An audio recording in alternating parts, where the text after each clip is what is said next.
नमस्कार दोस्तों, जैसा कि आपको पता है कि इंडिया इस समय क्वाड का मेंबर है और आज ही क्वाड की एक मीटिंग हुई है जिसमें जापान, ऑस्ट्रेलिया, यूएसए और इंडिया के फॉरेन मिनिस्टर शामिल हुए थे।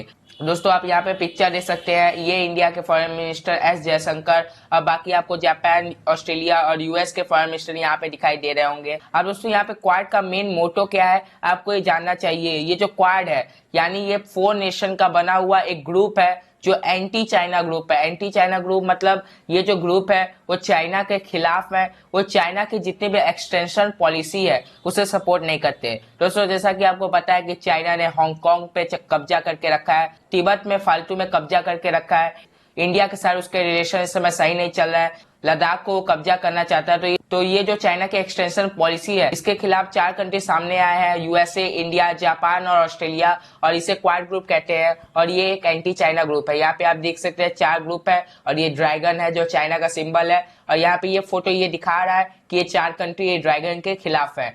और उसमें जैसा कि आपको पता है कि चाइना का एक पॉलिसी रहा है one belt one road, OBOR। ये जो पॉलिसी है ये देख सकते हैं इस मैप में कि चाइना जो है वो छोटे छोटे कंट्री को मदद करता है वहां पे रोड कंस्ट्रक्शन के लिए, और उसके बाद ये चाहता है कि पूरा रोड बनाए और जिसे हम बहुत दूर दूर तक लेके जाए बाय रोड। और इसमें वो बहुत सारे कंट्री को मदद करता है, लोन देता है, और जब कोई कंट्री सफिशिएंट नहीं हो पाता, लोन उसका सही टाइम पे नहीं चुका पाता, तो वो बहुत सारे कंट्री को कब्जे में ले लेते। इस पॉलिसी के तहत चाइना ने बहुत सारे कंट्री पे कब्जा किया है। श्रीलंका के चाबार पोर्ट में भी चाइना ने इसी पॉलिसी के थ्रू कब्जा किया है। इसके बाद बांग्लादेश, फिर नॉर्थ कोरिया, उसके बाद थाईलैंड। तो ऐसे में बहुत सारे कंट्री के ऊपर यहाँ पे चाइना ने कब्जा किया अपनी one belt one road policy के। तो ये जो क्वाड ग्रुप है ये इसके खिलाफ है, इसके बारे में बात हुई है। और ये जो सबसे बड़ी बात यहाँ पे हुई है वो है ताइवान को लेके। तो ये ताइवान वाला इशू बहुत ही पुराना है। कुछ कंट्री ताइवान को चाइना का पार्ट नहीं मानती और वहीं कुछ कंट्री ताइवान को चाइना का पार्ट मानती है। तो आज ये डिस्कशन हुआ है कि जो क्वाड मेंबर्स होंगे वो ताइवान को इंडिपेंडेंट कंट्री मानेंगे और ताइवान को मेंबर बनाने की कोशिश की जाएगी यूएन का ये क्वाड ग्रुप द्वारा। तो यहाँ पे मीटिंग में ये बात साफ कही गई है कि क्वाड ग्रुप का मकसद होगा कि ताइवान को चाइना से आजादी दिलाई जाए और उसे यूएन का मेंबर बनाया जाए। दोस्तों, आपको बता दें ताइवान जो है वो पहले चाइना का पार्ट हुआ करता था, लेकिन आज से बहुत समय पहले जब चाइना के लीडरशिप के अगेंस्ट में कम्युनिस्ट लीडर जो चाइना के थे उन्होंने वार लॉन्च किया तो ताइवान अलग हो गया।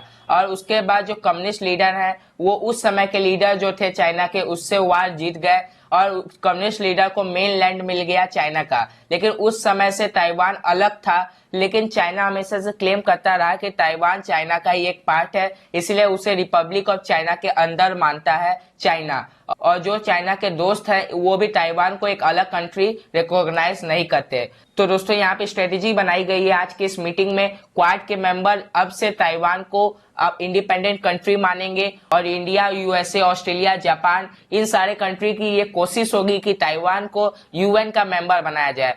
अब दोस्तों, अगर हम आगे चले तो सबसे बड़ी जो यहाँ प्रॉब्लम आती है वो इंडिया की आती है। इंडिया ने आज तक कभी भी ताइवान को ये नहीं कहा है कि वो अलग कंट्री है, लेकिन बात यहाँ पे ये भी आती है कि इंडिया ने आज तक ये भी नहीं कहा है कि ताइवान चाइना का एक पार्ट है। इंडिया इस बारे में हमेशा से शांत रहा है क्योंकि इंडिया चाइना से रिलेशन खराब नहीं करना चाहता था। लेकिन इस समय जैसा कि आपको मालूम है जो हो रहा है, इंडिया चाइना के बीच में बॉर्डर क्लैश हो रहा है, जिसके बाद इंडिया चाइना के खिलाफ चला गया है और अब ऐसा बोला जा रहा है कि इंडिया अगेंस्ट है चाइना के और वो ताइवान को एक इंडिपेंडेंट कंट्री मानेगा।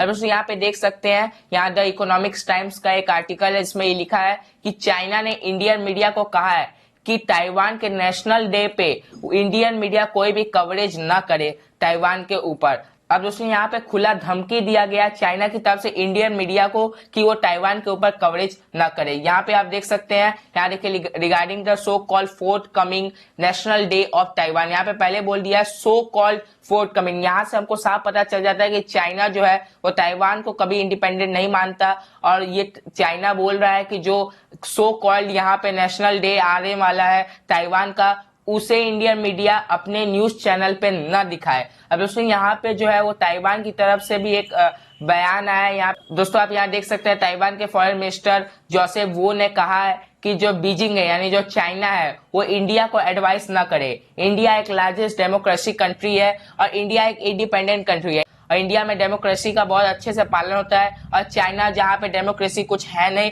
वो इंडिया को एडवाइस न करे। Indian media free to speak है, इसलिए इंडियन मीडिया वही दिखाएगी जो उनको मन होगा, चाइना इसमें अपना सेंसरशिप ना करे।